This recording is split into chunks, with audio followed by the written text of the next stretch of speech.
Good morning बच्चों, DElEd और semester की क्लास आगे बढ़ते हैं। हम लोग खनिज के बारे में कल हम लोगों ने पढ़ा था कि खनिज होता क्या है। खनिज के प्रकार क्या होते हैं। अब बात करते हैं हम धातुओं की। धातुओं की बात करते हैं। धातुएं क्या होती हैं, धातु के अयस्क क्या होते हैं, धातुओं को वर्गीकृत कैसे किया गया है। तो सबसे पहले हम बात करते हैं धातु का वर्गीकरण। धातु के बारे में हमने पढ़ा कि धातुओं को जब जितना पीटा या ठोका जाता है वो क्या होते हैं, फैलते हैं, जो शुद्ध धातु होती है।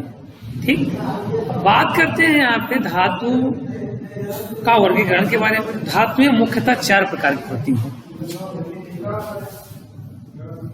एक धातु होती है, एक उपधातु होती है,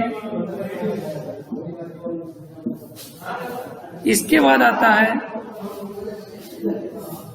तीसरी अधातु होती है, और चौथा जो होता है वो मिश्र धातु होती है। तो धातुओं के वर्गीकरण में मुख्यतः हम इसको 4 भागों में बांट सकते हैं: धातु, उपधातु, अधातु और मिश्र धातु। मतलब धातुओं में किस तरह की धातुएं पाई जाती हैं उनके बारे में बताया जाता है।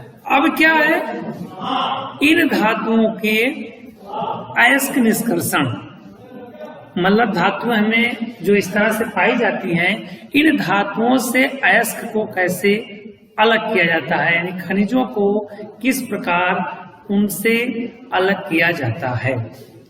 जैसे जो पृथ्वी है आपकी, पृथ्वी की भूपर्पटी धातुओं का स्रोत है, और प्रकृति में अधिकांश धातुएं संयुक्त अवस्था में पाई जाती हैं। जैसे स्वर्ण, प्लेटिनम आदि जो है उत्कृष्ट धातुएं हैं।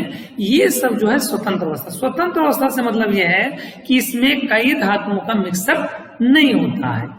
तो ये वह धातुएं जो स्वतंत्र अवस्था में पाई जाती हैं, उन्हें वो जो है उनका निष्कर्षण नहीं किया जाता है। अब बात आती है कि धातुओं के निष्कर्षण के लिए उनके अयस्कों का शोधन कैसे किया जाए। सबसे पहले तो हमें यह जानकारी होनी चाहिए कि जो धातुएं हैं उन धातुओं के अयस्क कौन कौन से हैं।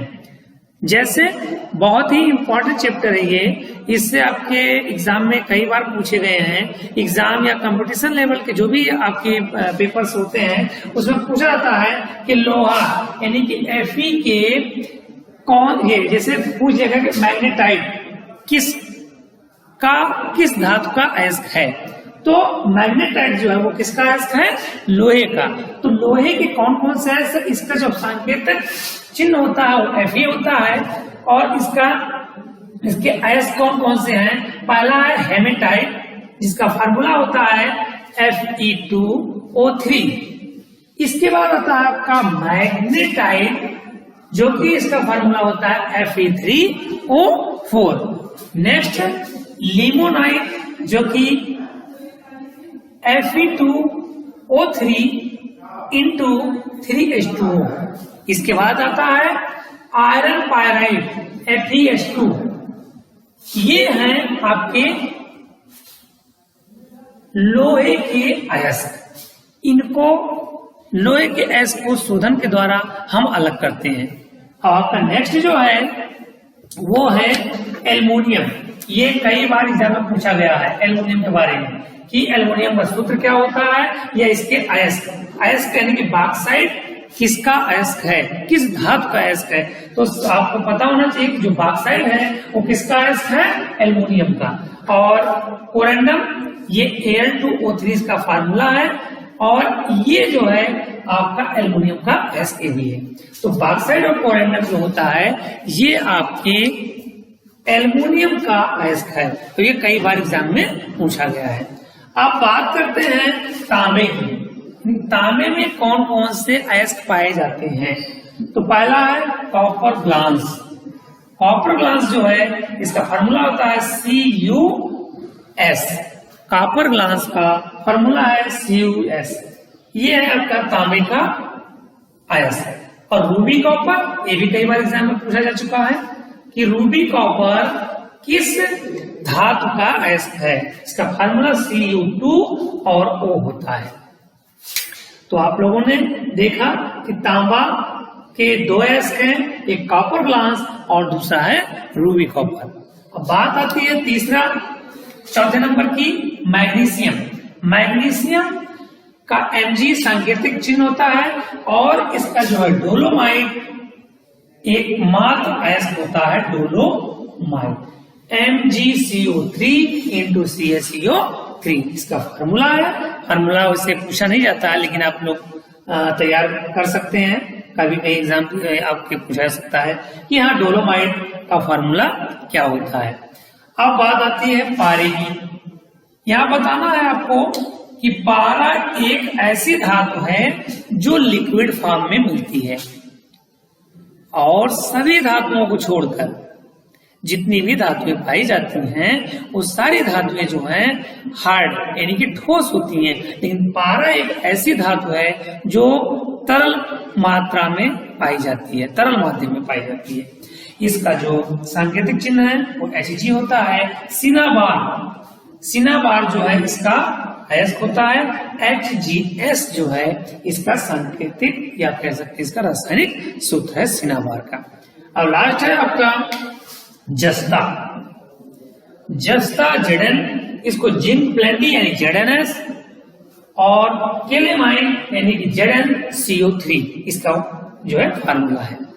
तो इन सब ये आप चार्ट बना लीजिएगा और इसको लर्न कर लीजिएगा, क्योंकि आपके परीक्षाओं में भी कंपटीशन लेवल की परीक्षाओं में इसके बारे में पूछा गया है कि धातुओं के अयस्क कौन होते हैं या अयस्क का फार्मूला पूछ लिया गया, तो ये आपको लर्न करना रहेगा। अब बात आती है कि अयस्कों के शोधन के लिए हम कौन कौन सी विधियों का प्रयोग करते हैं।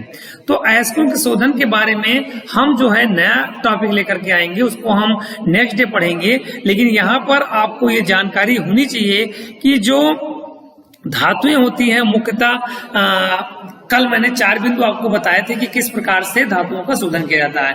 पहले अयस्क का सांद्रण किया जाता है, उसके बाद धातु निष्कर्षण किया जाता है और फिर धातुओं का शोधन किया जाता है।